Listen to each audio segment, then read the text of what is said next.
श्री राधे बोली वृंदावन बिहारी लाल की जय जय श्री राधे श्याम। भगवान कृष्ण के आज 8 विवाह संपन्न हुए। अब कितने हो रही हैं? 16,100।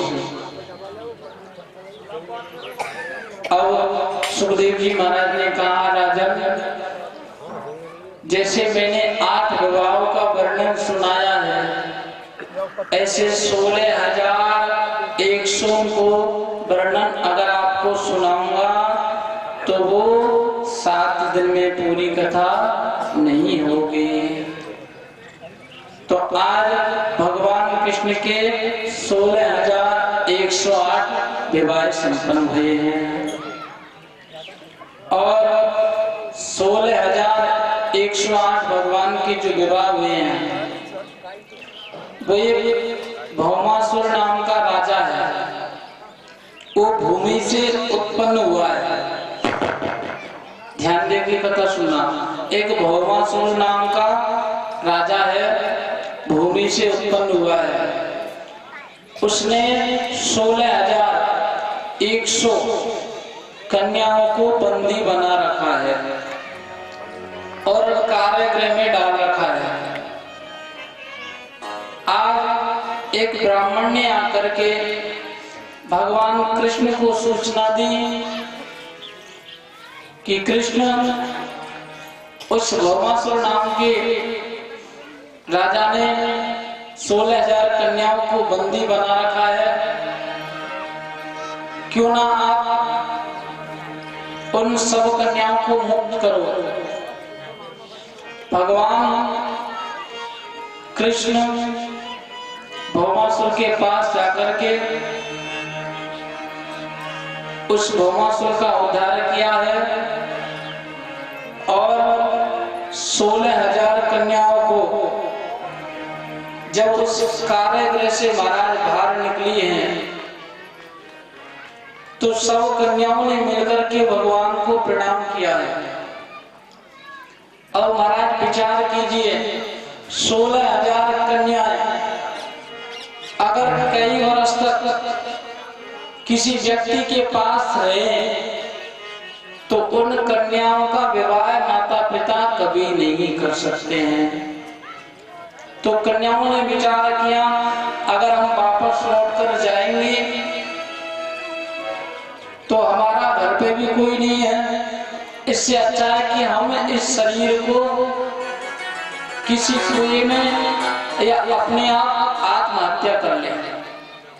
भगवान ने उन 16,000 कन्याओं को समझाया और अपनी पत्नी के रूप में सब कन्याओं को अपनी पत्नी बनाया। सुखदेव जी कहते हैं, राजन जो 16,108 कन्या हैं, इन सब कन्याओं में से एक रानी ऐसी है जो महाराज पैसे वाले घर से है, जिसका नाम है सत्यभामा, क्योंकि सत्राजित राजा की बेटी है और सत्राजित राजा ने दहेज में स्वयंतक मणि दी थी। उस मणि का चमत्कार अभी मैंने आपको बताया कि 8 बार सोना देती थी रोज। तो महाराज सबसे ज्यादा प्रेम सत्यभामा करती है भगवान कृष्ण से, और महाराज ऐसा होता भी है, जिसके पास ज्यादा पैसा होता है उससे ज्यादा प्रेम होता है। आज का नहीं है, ये पहले से ही चला आ रहा है। जिसके पास तन सुंदर है, धन है, तो उसके सब साथी हैं, और जिसके पास धन नहीं है और तन नहीं है तो महाराज कितना भी हो वो अपने आप को ऊपर नहीं मान सकता। परंतु कथा ऐसी आती है, एक दिन भगवान कृष्ण ने सब रुक्मणी और सत्यभामा, जामवती, नग्नजिति, मित्रविंदा सब सखियों को चेहरे को देखा। सबके चेहरे पर एक ना एक दिन किसी को क्रोध आ गया, परंतु एक रानी ऐसी है जो कभी उसने भगवान कृष्ण से क्रोध नहीं किया। उसका नाम है माता रुक्मणी। भगवान ने सोचा सब रानी रूठती हैं, सब रानियां मुझे मेरे से नाराज होती हैं, पर कभी रुक्मणी को रूठते हुए नहीं देखा। तो जब माता रुक्मणी भगवान कृष्ण को पंखा को झुला रही थी, भगवान कृष्ण को पंखा कर रही थी, उस वक्त भगवान कृष्ण ने बैठे बैठे विचार किया कि इस रुक्मणी से कोई ऐसी बात की जाए जिससे रुक्मणी रुष्ट हो जाए, क्रोध हो जाए। आज माता रुक्मणी पंखी को हिला रही हैं। भगवान कृष्ण ने कहा, देवी आप मेरी सेवा तो कर रही हो, परंतु आपने 4-5 गलती बहुत बड़ी की है। माता रुक्मणी ने कहा, पतिदेव मेरे से क्या गलती हो गई? भगवान कृष्ण ने कहा, पहली गलती ये की है कि जिसके माता पिता का पता ना हो, यानी कोई वसुदेव का पुत्र कहता है, कोई नंद का पुत्र कहता है, कोई यशोदा का पुत्र कहता है, तो कोई देवकी का पुत्र कहता है, जिसके माँ बाप का ठिकाना ना हो, ऐसे कृष्ण के साथ तुमने विवाह किया, ये सबसे बड़ी गलती की है। अब भगवान तो माता रुक्मणी के चेहरे पर क्रोध लाना चाह रहे हैं, परंतु माता रुक्मणी कुछ भी नहीं बोली, मौन धारण करके बैठी। भगवान ने देखा कि माता रुक्मणी कुछ नहीं बोली,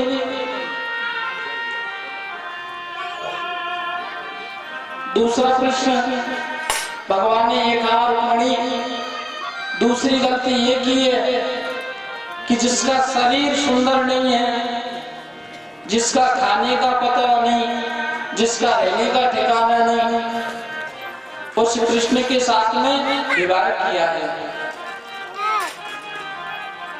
आज इस तरीका से महाराज जब माता रुक्मणी से भगवान कृष्ण बोले हैं, तो माता रुक्मणी के चेहरे पर क्रोध नहीं आया। अंत में भगवान ने रुक्मणी के चेहरे को देखा। भगवान ने सोचा कि इतनी बात कहने पर रुक्मणी को क्रोध नहीं आया, तो अंत में भगवान ने क्या बोला है, पुत्रं देवोय देवानां रुक्मणी कृष्ण सदागतः। यानी भगवान कृष्ण कहते हैं, रुक्मणी अभी भी आपके पास टाइम है। जिस भाई ने आपकी सगाई शिशुपाल के साथ की थी, अभी आप मेरे को छोड़कर के शिशुपाल के साथ जा सकती हो। ये बात भगवान कब कह रहे हैं, जब माता रुक्मणी के महाराज 10 पुत्र और 1 पुत्री हुई तब। और महाराज आजकल की अगर माता हो और 10 पुत्र हो जाए, जब कहे कि अब किसी दूसरे से शादी कर ले, तो फिर तो महाराज भगवान ही जाने। बोलो राधे राधे। परंतु माता रुक्मणी कुछ भी नहीं बोली। माता रुक्मणी ने जब इस बात को सुना है तो मूर्छित होकर के भगवान के सामने गिर पड़ी हैं। भगवान ने आज माता रुक्मिणी को देखा तो भगवान विचार करने लगे, ये तो गलत हो गया। हम तो विचार कर रहे थे कि रुक्मिणी क्रोध होगी, परंतु रुक्मिणी तो मूर्छित होकर गिर पड़ी। अंत में महाराज भगवान ने माता रुक्मिणी को पंखा हिलाया। कुछ समय के बाद जब माता रुक्मिणी का मूर्छित अवस्था खुली है तो भगवान कृष्ण ने कहा, रुक्मिणी हम आपकी परीक्षा ले रहे थे, आप परीक्षा में अपने नेत्रों को बंद करके गिर पड़ी। माता रुक्मिणी ने कहा, कृष्ण मैं कोई साधारण एक स्त्री नहीं हूं और आपने जितने भी प्रश्न किए हैं वो प्रश्न साधारण नहीं है। सुखदेव जी कहते हैं, राजन यहाँ माता रुक्मिणी ने भगवान कृष्ण के एक एक प्रश्न का जवाब दिया है। माता रुक्मिणी क्या कहती हैं, मामाते वीर एतनामो जाने त्वां मत्परायणां समुद्रवसनं ध्याये बंसी ध्याये चरित मंगले।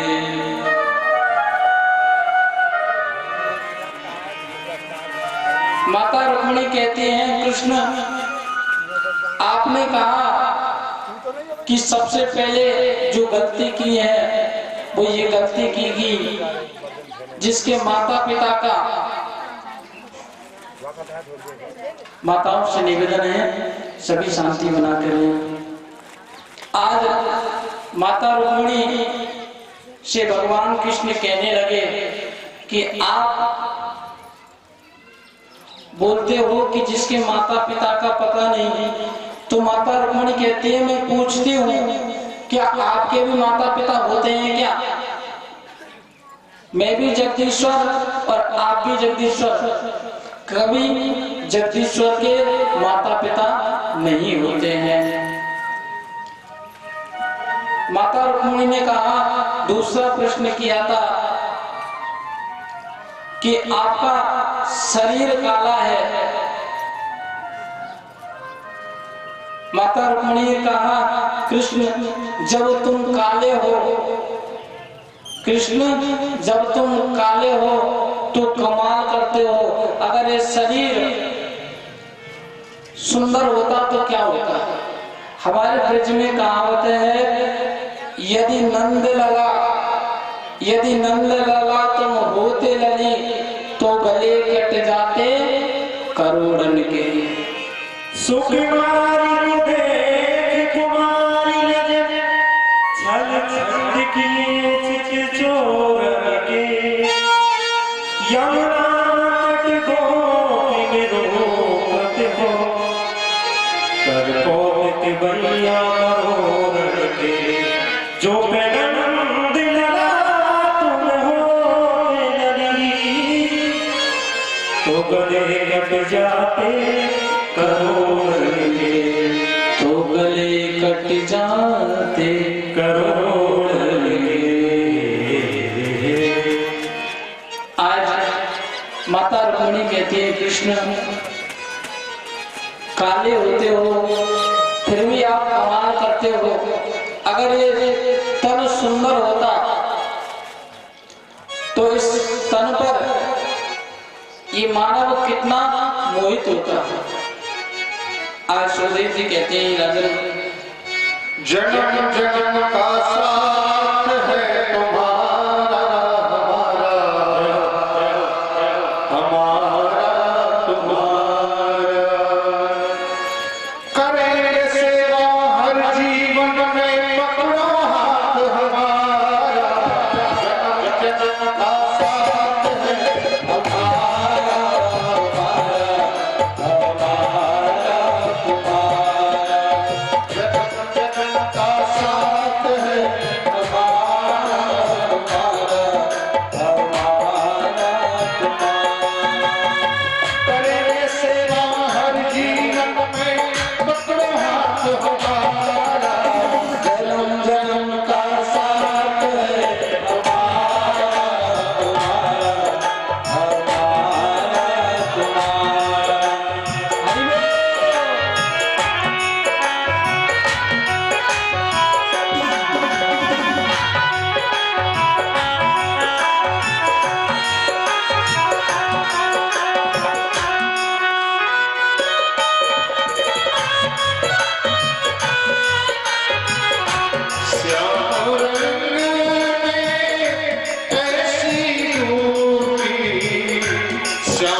जन्म मिलेगा सेवा करेंगे। हो जब भी जन्म मिलेगा सेवा करेंगे तेरी। कर दे तुम सेवा शरण रहेंगे तेरी। कर दे तुम सेवा शरण रहेंगे। हर जीवन में साथी बनकर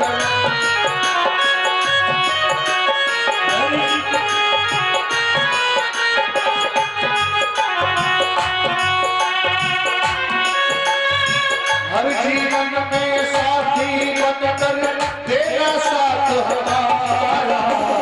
जन्म जन्म का साथ है तुम्हारा।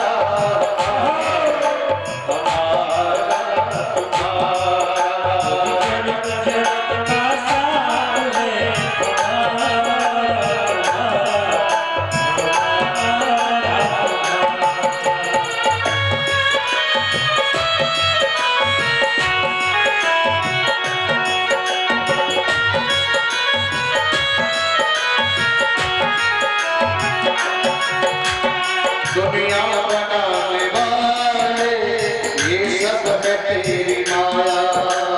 दुनिया बनाने वाले ये सब तेरी माया। ओ दुनिया बनाने वाले ये सब है तेरी माया।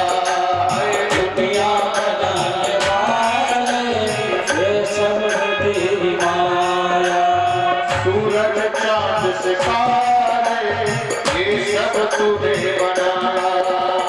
सूरज चांद सितारे ये सब तूने बनाया। बस ना जाओ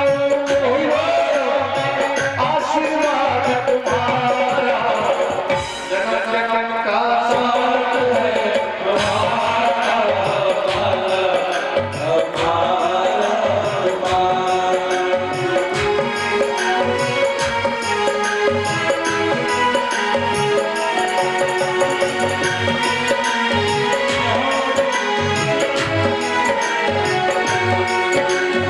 जब से होश संभाला तब से हमने जाना। जब से होश संभाला तब से हमने जाना। तेरी भक्ति ना मिले तो जीवन व्यर्थ गवाना। तेरी भक्ति ना मिले तो जीवन व्यर्थ गवाया। बनवारी इंसान जगत में जन्म जन्म का साथ है तुम्हारा।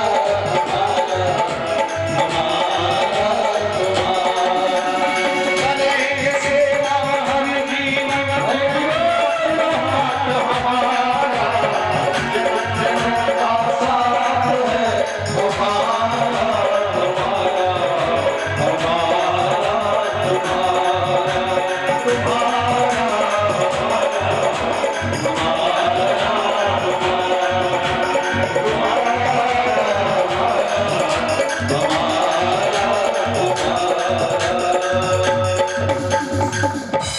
बोले कृष्ण कन्हैया लाल की जय जय श्री राम।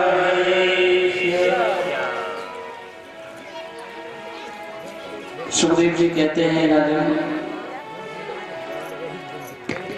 भगवान के आज 16,108 पटरानियों के से महाराज एक रानी से 10 पुत्र और 1 पुत्री। लगाइए भगवान का कितना बड़ा परिवार होगा। 16,108 रानियां हैं। एक रानी के से महाराज 10-10 पुत्र उत्पन्न हुए हैं।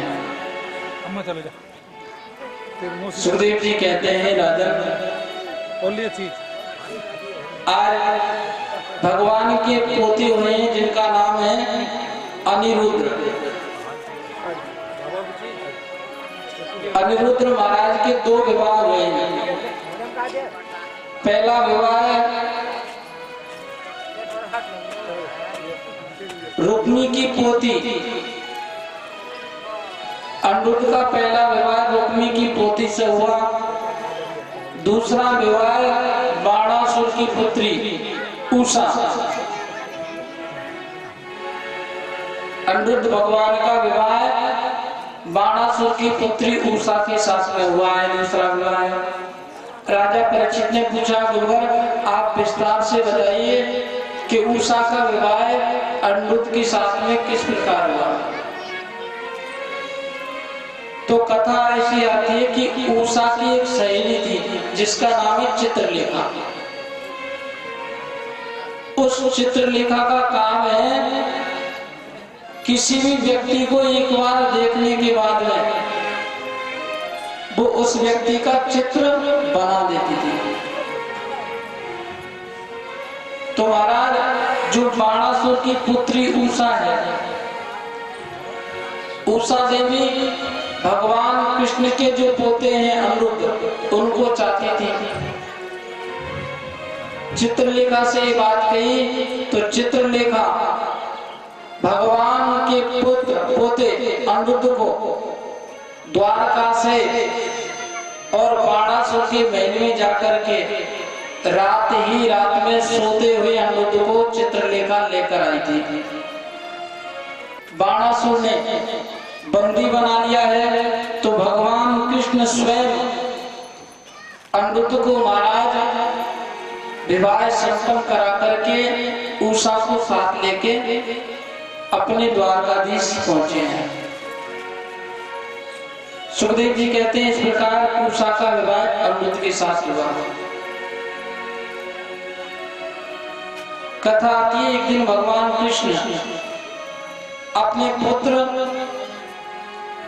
और पोतियों को लेकर के एक जंगल में कथा सिखाने के लिए ले जाते हैं। देखिए भगवान कृष्ण उस जंगल में पुत्र और पोते को क्या सिखा रहे हैं।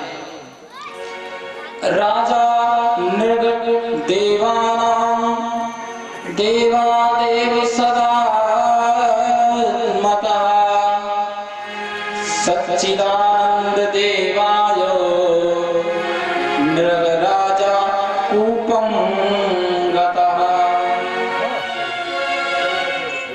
एक राजा है जिसका नाम है नृग।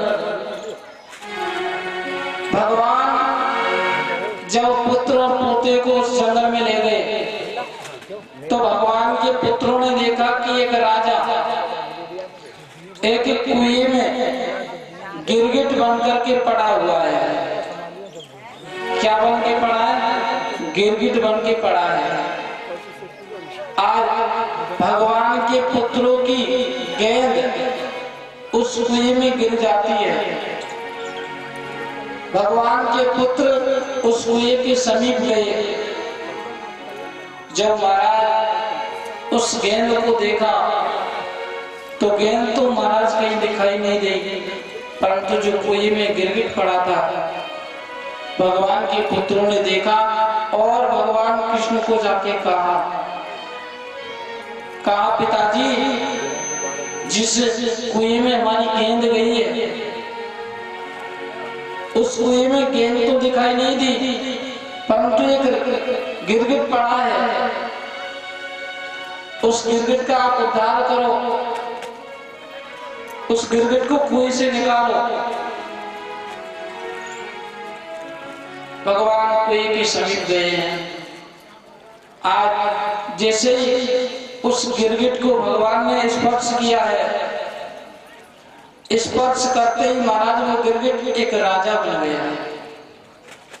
राजा परीक्षित ने पूछा, गुरुवर ये जो गिरगिट है ये कौन है?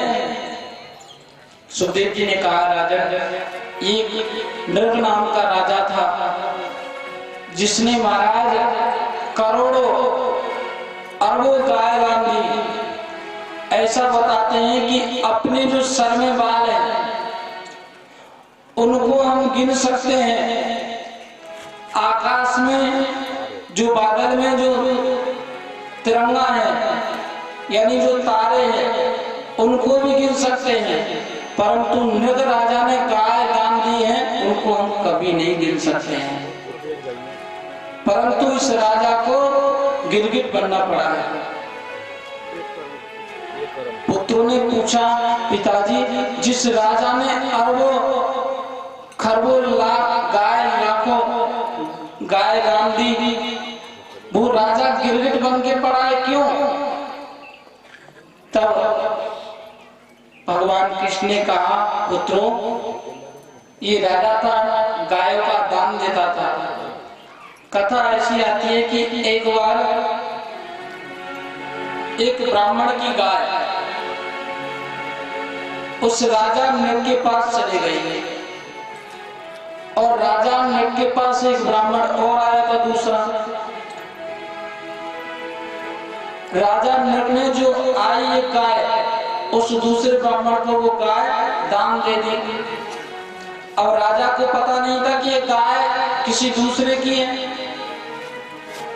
राजा ने उस गाय को दान दे दिया। अब वो ब्राह्मण उस गाय को दान लेकर के जाने लगा तो जिस ब्राह्मण की गाय खोई हुई गाय को खोज रहा था उन दोनों ब्राह्मणों का एक जगह मिलन हुआ और जिस ब्राह्मण की गाय खोई हुई उस ब्राह्मण ने कहा, देख भाई जिस गाय को तू लेके जा रहा है ये गाय मेरी है, मेरे घर से खुलकर आई है। आज जब ब्राह्मण ने कहा तो उस ब्राह्मण ने कहा, महाराज मुझे राजा ने गाय दान दी है और मैं उस राजा के पास इस गाय को वैसे लेके नहीं आया, उसने मुझे दान दी है तब मैं इस गाय को लेके आया। परंतु महाराज वे ब्राह्मण उस गाय को वापस राजा के पास दोनों ब्राह्मण चल दिए और जिस ब्राह्मण की गाय खोई हुई थी उस ब्राह्मण ने कहा, राजा जिस ब्राह्मण को गाय दान दी है ये गाय मेरी है, आप मेरी गाय को वापस लौटा दो। महाराज राजा ने वो गाय वापस नहीं लौटाई। राजा ने कह दिया कि मेरे इस गौशाला में लाखों गाय, आपको चाहिए जोन सी गाय ले जाओ, पर ये गाय मैंने दान दे दी इसलिए मैं आपको नहीं लौटा सकता। पर महाराज वो भी ब्राह्मण अड़ियल उसने कहा कि मुझे गाय अपनी चाहिए, मैं किसी से दान नहीं लेता, मैं स्वयं अपनी मेहनत का खाता हूं, मुझे दूसरी गाय नहीं चाहिए, मुझे मेरी गाय चाहिए। राजा को थोड़ा क्रोध आया। राजा ने कहा, अगर गाय चाहिए तो दूसरी गाय ले जा वरना कोई गाय नहीं मिलेगी। अंत में उस ब्राह्मण ने श्राप दे दिया कि मैं तुम्हें श्राप देता हूँ, तुम राजा होकर के निर्णय नहीं ले सके इसलिए तुम जाकर के गिरगिट बन जाओ। आज वो राजा उस ब्राह्मण के श्राप के कारण गिरगिट बना पड़ा है। सुखदेव जी कहते हैं, ये राजा आज जब भगवान के बालकों ने देखा है कि एक ब्राह्मण के श्राप से जब राजा गिरगिट बन सकता है तो हम अगर अपराध करेंगे तो हमें कितना बड़ा दंड मिलेगा। भगवान कृष्ण अपने पुत्र और पुत्रियों को लेकर के महल में पहुंचते हैं। कथा आती है कि एक दिन नारद जी महाराज के मन में विचार आया कि भगवान कृष्ण 16,108 रानियों के साथ में कैसे रहते हैं। ये विचार किसके मन में आया? नारद जी के मन में। और विचार आते ही नारद जी भगवान कृष्ण के उस महल में पहुंच जाते हैं। भगवान ने देखा कि नारद जी आए तो भगवान कृष्ण ने नारद जी का सम्मान किया और कहा, नारद परंतु नारद जी ने कहा महाराज मुझे बैठना नहीं है, मुझे ये देखना है कि 16,000 पटरानियां हैं, उन 16,000 पटरानियों के साथ में कैसे रहते हो आप। भगवान कृष्ण ने माया को फैलाया है और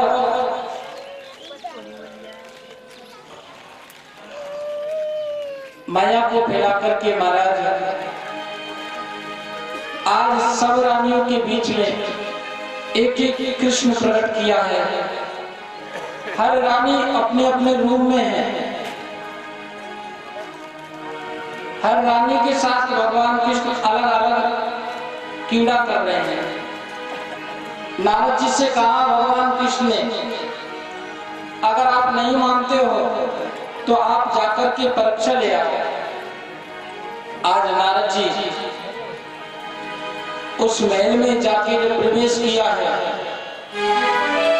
और महाराज प्रवेश करते ही नारद जी ने देखा कि एक महल में भगवान कृष्ण अपनी सखी के, अपनी पटरानी के साथ लूडो खेल रहे हैं, एक के साथ महाराज नृत्य कर रहे हैं, किसी गोपी के साथ भोजन कर रहे हैं, किसी पटरानी के साथ भगवान बैठे हुए हैं। नारद जी ने महाराज एक जगह देखा, दो जगह देखा, जब सवरे इस तरीका का नजारा देखा तो नारद जी महाराज ने अंत में भगवान कृष्ण के पास आकर के प्रणाम किया। महाराज मैं आपकी माया को समझ गया, आप किस तरह 16,108 रानियों के साथ रहते हो। आज नारद जी को भगवान कृष्ण ने भोजन खिलाया है, प्रसाद पाके नारद जी वापस लौटे हैं। सुखदेव जी कहते हैं नारद जी के मन में विचार आया कि जो भगवान ने जो माया फैला रखी है, भगवान कृष्ण का रूप एक है, परंतु उन पटरानियों के सुख के लिए भगवान ने माया से अलग अलग रूप में भगवान प्रकटे हैं।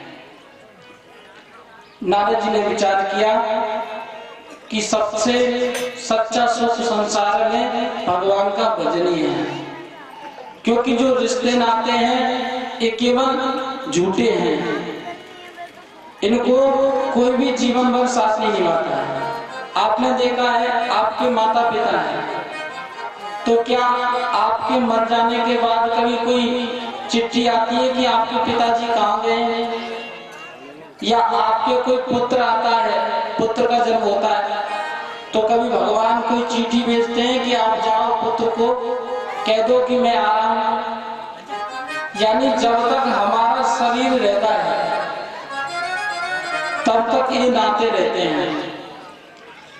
यानी संसार एक दिखावटी है।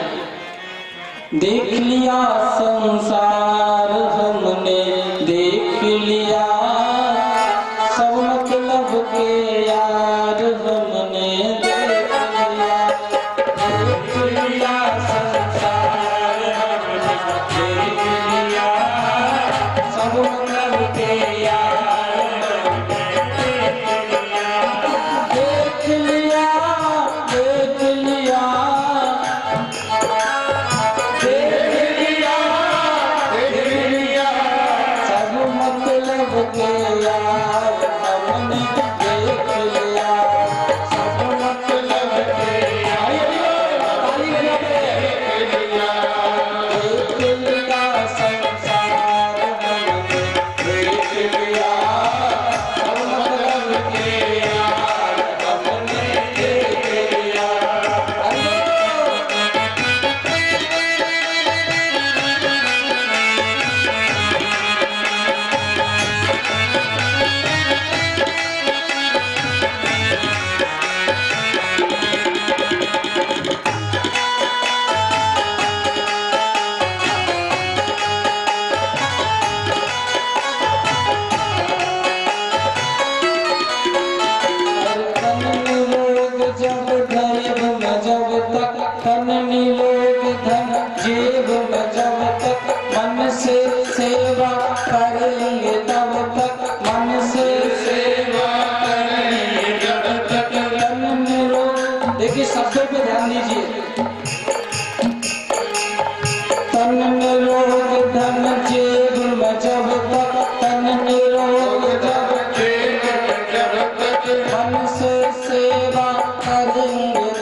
से सेवा करे कब तक मानवा परिवार हमने देख लिया मानेगा परिवार देख लिया सब बंगला के यार हमने देख लिया संसार हमने देख लिया सब मतलब के यार हमने देख लिया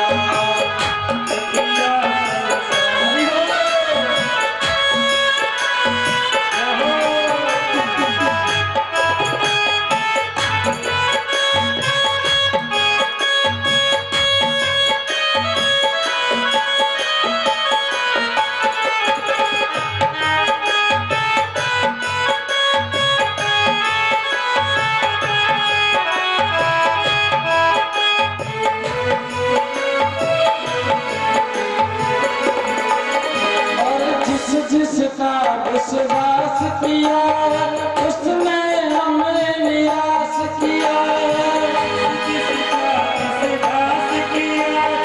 उसने हमें जिसका विश्वास किया है उसने हमें निराश किया है बनकर रिश्तेदार हमने देख लिया सब के यार हमने देख लिया देख लिया संसार हमने देख लिया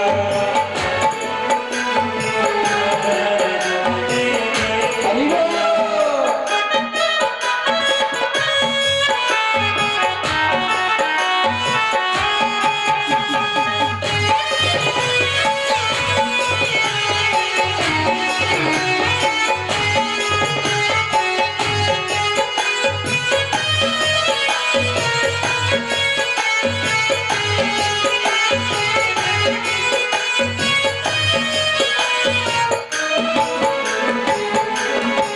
कहीं चोट लग जाए न तन को सभी समझते हैं निर्धन को कहीं चोट लग जाए लगन को सभी समझते हैं लगन को कहीं चोट लग जाए न तन को सभी समझते हैं निर्धन को गिरती हुई दीवार गिरती हुई दीवार हमने देख लिया सब मतलब के यार हमने देख लिया देख लिया संसार हमने देख लिया सब मतलब के यार हमने देख लिया हरि बोल।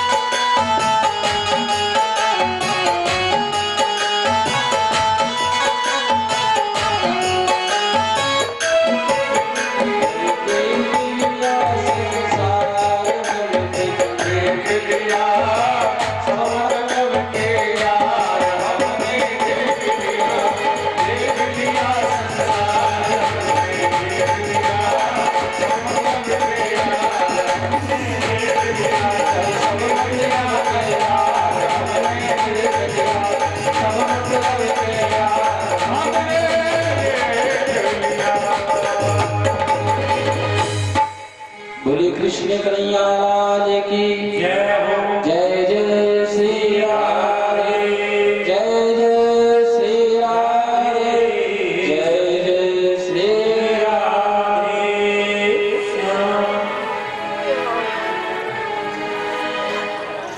सुखदेव जी कहते हैं राजन आज भगवान कृष्ण के पास से नारद जी सब 16,108 रानियों का दर्शन करके वापस लौटते हैं। सुखदेव जी कहते हैं राजन मगध के जो राजा जरासंध है, जरासंध महाराज ने 20,000 ब्राह्मणों को बंदी बना रखा है। माताओं श्री बदने शांति बना के रखो मेरी मैयाओं, केवल आज की बात हो रही, बस कल से कोई भी परेशान करने वाला नहीं है तुम्हें। वृंदावन बिहारी लाल की। जरासंध महाराज ने 20,000 व्यक्तियों को कारागृह में डाल रखा है। आज यहाँ पे जरासंध के पास से एक व्यक्ति आया है, भगवान को इस बात की सूचना दी है कि जरासंध ने उन व्यक्तियों को कारागृह में डाल रखा है। भगवान ने विचार किया, जरासंध के पास अगर मैं इस रूप में जाऊंगा तो जरासंध मेरे से युद्ध नहीं करेगा। तो आज कथा ऐसी आती है कि भगवान श्री कृष्ण, अर्जुन और भीम, इन तीनों ने ब्राह्मण का रूप बनाया है और ब्राह्मण का रूप बनाने के बाद में जरासंध के पास पहुंचते हैं। सुखदेव जी कहते हैं, राजा भगवान अर्जुन, भीमसेन और कृष्ण, इन तीनों ने एक ब्राह्मण का रूप धारण करके आज जरासंध के महल के यहाँ पहुंचते हैं।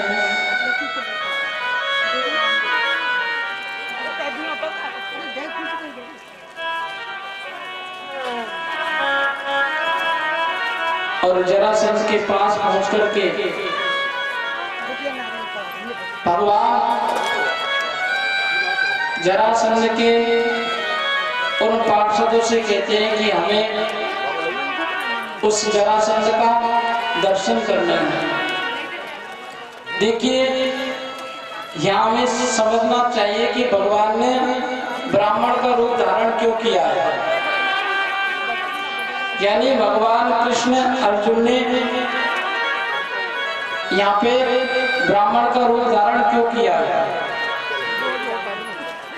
क्योंकि जरासंध ब्राह्मणों का सम्मान करता है, इसलिए आज भगवान कृष्ण, भीमसेन, अर्जुन ने ब्राह्मण का रूप बना करके और भगवान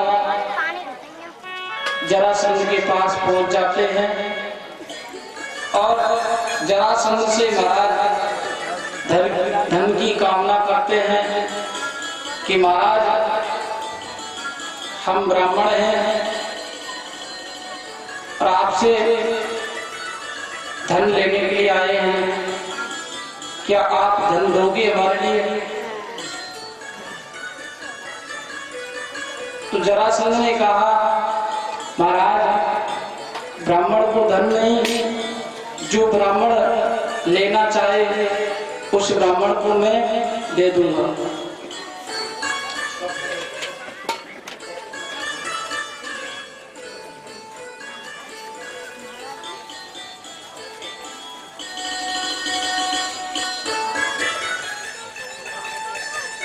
आज जब तीनों जरासंध के पास पहुंचे हैं तो भगवान ने जरासंध से युद्ध की कामना की है। कहा, महाराज हमें कोई धन नहीं चाहिए, हमें आपसे युद्ध करना है।